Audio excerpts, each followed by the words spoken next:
Hello friends, আসসালামু আলাইকুম। কেমন আছেন সবাই?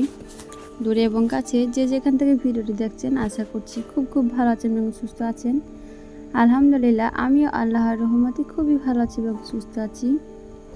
তো বন্ধুরা, চলে আসলাম নতুন দিনে আর একটু ছোট্ট নতুন ভিডিও নিয়ে।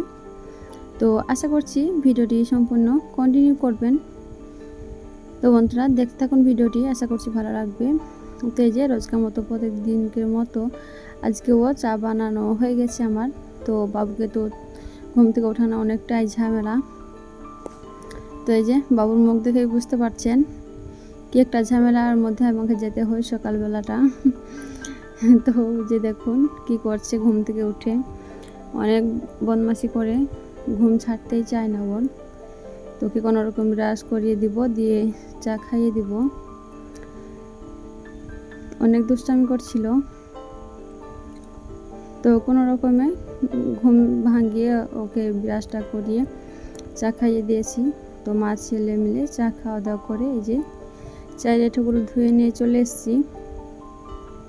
তো এগুলোকে এখন আমি ঝাঁকাতে রেখে দিব, পানিগুলো ঝরবে।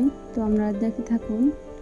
আর বাবুকে তো খাওয়ানোটা অনেক ঝামেলা, এখনও অনেকটা বড় হচ্ছে, তবুও খাবার খাওয়াতে আমাকে অনেক ঝামেলা ফেস করতে হয় ওর সঙ্গে।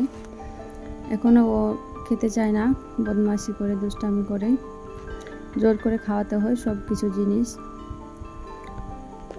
তো ওকে খাইয়ে দাইয়ে এই যে আমি আমার নিজের কাজে লেগে পড়েছি।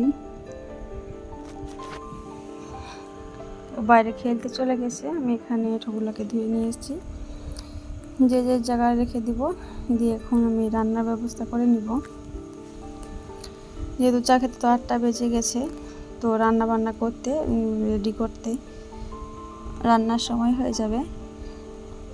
তো এই যে গতকাল রাতে ছোলা ভিজিয়ে দিয়েছিলাম, মানে ছোলার ডাল, মুগের ডাল বলে যেটা, সরি বিউলি ডাল বলে এটা, বিউলি। তো এই যে কুমড়ো নিয়েছিলাম গতকালকে, তো আজকে বিউলি ডাল কুমড়ো আলু দিয়ে রান্না করব।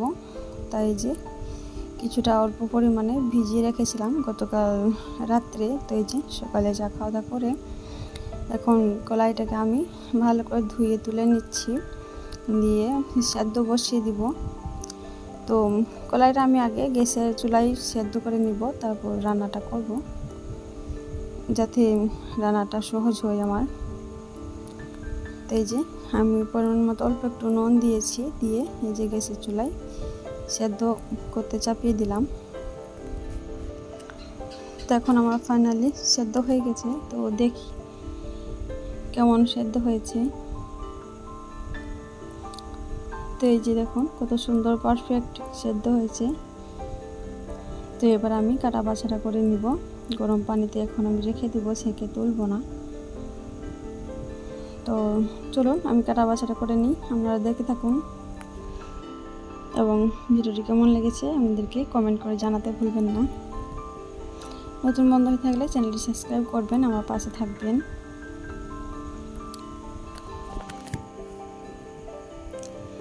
তো এই যে তো আজকে এই ছোট ছোট আলুগুলোকেই বানাবো। ওটা আলু আছে তো নিলাম না, কুমড়ো দিয়ে ছোট ছোট করে আলু কেটে দিলে মানে বেশি ভালো লাগে, তাই আমি ছোট আলুগুলোকেই আজকে রান্না করে নিলাম।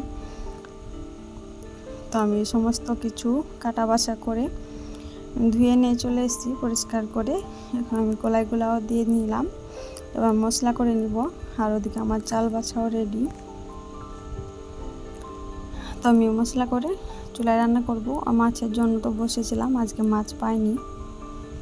তো এটা অবশ্য বাবুর পছন্দের তরকারি, কোনো ঝামেলা হবে না সেরকম খাওয়ানোর সময়, যেহেতু কলাই এইসব ধরনের অনেক পছন্দ করে খেতে ও।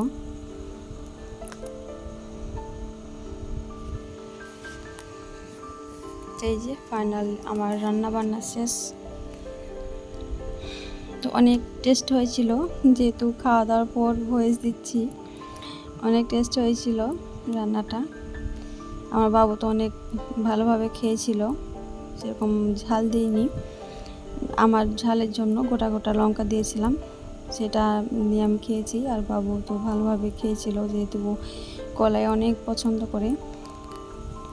তো এটা হচ্ছে বাসিবেলা, আমি গরম গরম ভাতের সঙ্গে গরম গরম তরকারি দিয়ে খেয়ে নিব, তারপরে বাকি কাজগুলোকে সেরে নিব।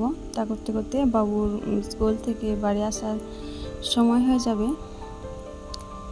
তারপরে বাবুকে খাইয়ে দিব ডিম পোচ করে কলাই আলুর তরকারি দিয়ে, ও তো ভীষণ পছন্দ করে। এই যে আমি এখন গরম তরকারি দিয়ে খেয়ে নিব। গরম ভাত যে কোনো একটা তরকারি হলেই হয়ে যায়, আমাকে অনেকই ভালো লাগে।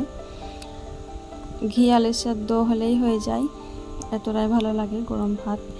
তো আমি খেয়ে নিয়েছিলাম, আর এখন এই যে বাবুকে খাওয়া দাওয়া করাবো, তাই আমি ডিম পোচ করছিলাম। তো ভিডিওটা বেশি বড় করছি না, এখানে শেষ করে দিচ্ছি। তো ভালো থাকবেন, সুস্থ থাকবেন, দেখা হবে আবারও অন্য কোনো দিন অন্য কোনো ভিডিওতে। আমার জন্য দোয়া করবেন, ভালো থাকবেন, সুস্থ থাকবেন, নিজের প্রতি খেয়াল রাখবেন। আল্লাহ হাফিজ।